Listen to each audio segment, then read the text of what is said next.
Well, we're going to talk about it because it's coming out soon. Let's talk about the Batgirl.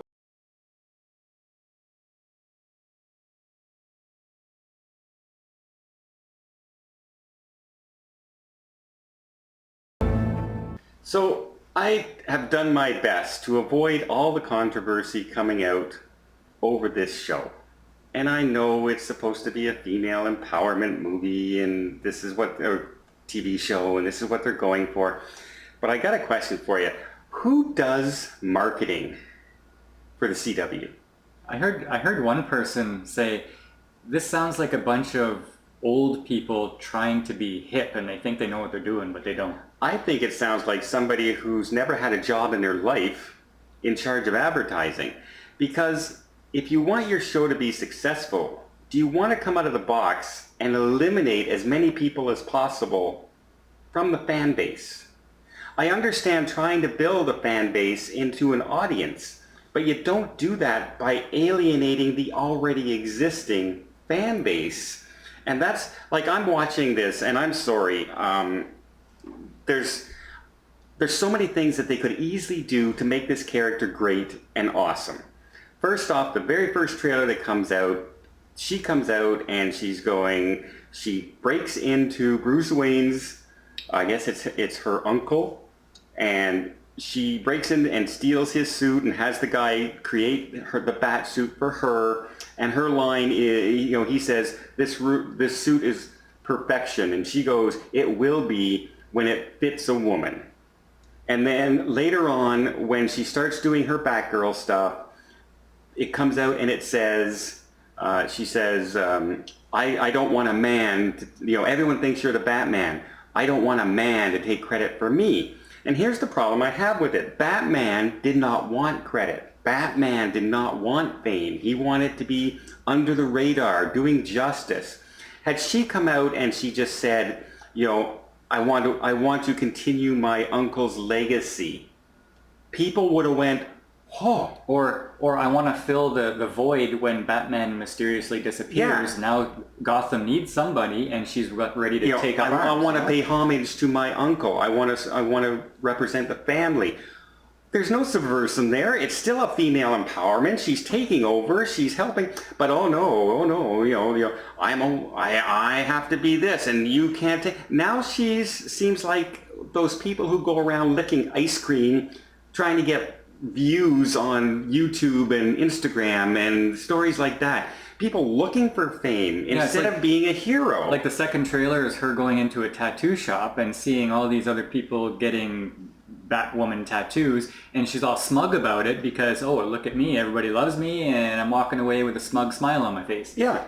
And also, by the way, if you're doing the writing for this show and you're, stop being an idiot, because I know tons of people, male, female, LGBT community and everything, with tattoos all over the place. And if a tattoo artist nowadays ever talks to people like they did in this trailer, every one of them is a woman, and he looks down and he says, oh, well maybe we can give you a little bunny. How would you like a unicorn tattoo? Maybe a heart with your boyfriend's name in it. Give me a break. A tattoo artist does not talk to people that way. Shut up. How do you really feel? I don't like, who writes this stuff? Who thinks that's good writing? Who thinks that's storytelling? Who thinks that's building a character? Now the thing is, I thought the DC gang were above all of this stuff. Because not on the TV shows. They had Suicide Squad and Wonder Woman, and they're very strong female roles, and it was Marvel that's putting in all of these Mary Sues and all that crap, and now we have Batwoman. Well, what's going on? They're all the same.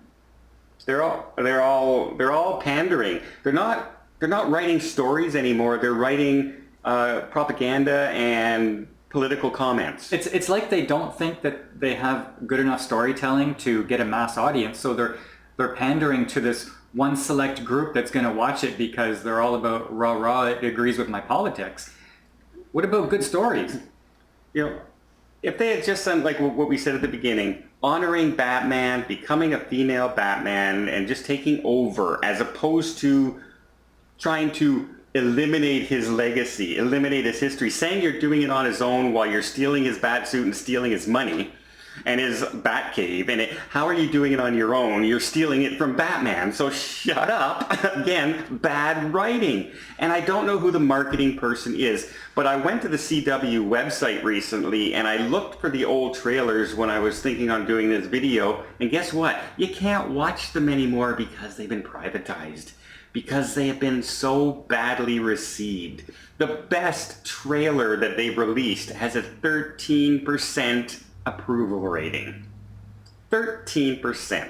That's not people from everywhere and misogynists going out and saying, I hate this because it's a woman, blah, blah, blah. That's people looking at this saying, it's a horrible looking show. Now, you had the trailer for the new Sonic movie come out, and everybody just hated what Sonic looked like. And so the director came out and said, listen, we're going to fix this. And so they went back to the drawing board.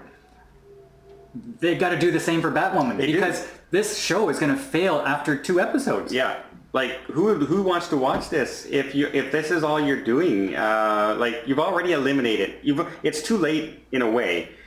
And wait, you know when it's bad? When you're about to release your second trailer, the trailer right before you release your show, Comic-Con's going on, and your star Ruby Rose pulls out because that trailer is going to bomb historically, and you're going to get lambasted at Comic-Con. And sure enough, she had scheduling issues. Yeah, scheduling issues when you pull out the day before is not scheduling issues. That's panic control. Yeah, when you're a superhero character, you go to Comic-Con. You go to Comic-Con. You don't say, oh, well, I forgot I had a hair appointment or something. Yeah. You go to Comic-Con. Yeah. That's like being in a Disney movie and not going to D3. It just doesn't happen. You go. Look at Game of Thrones. The writers for Game of Thrones pull out at the last minute. Why? Because the last season of Game of Thrones was not very well received. People hated it, so they pulled out. That's what they're doing to this. And guess what? Your show is going to fail if you don't change your writing and make your character a real character. I think it's already failed. I do. You can't eliminate that many people. People who would love Batwoman. I would have watched it. I would have watched it. But everything I've seen in the trailers is just bad. It's bad storytelling. It's bad character. It's bad everything. So if you're in the advertising and you're in the marketing for that show, I hope you lose your job because you're bad.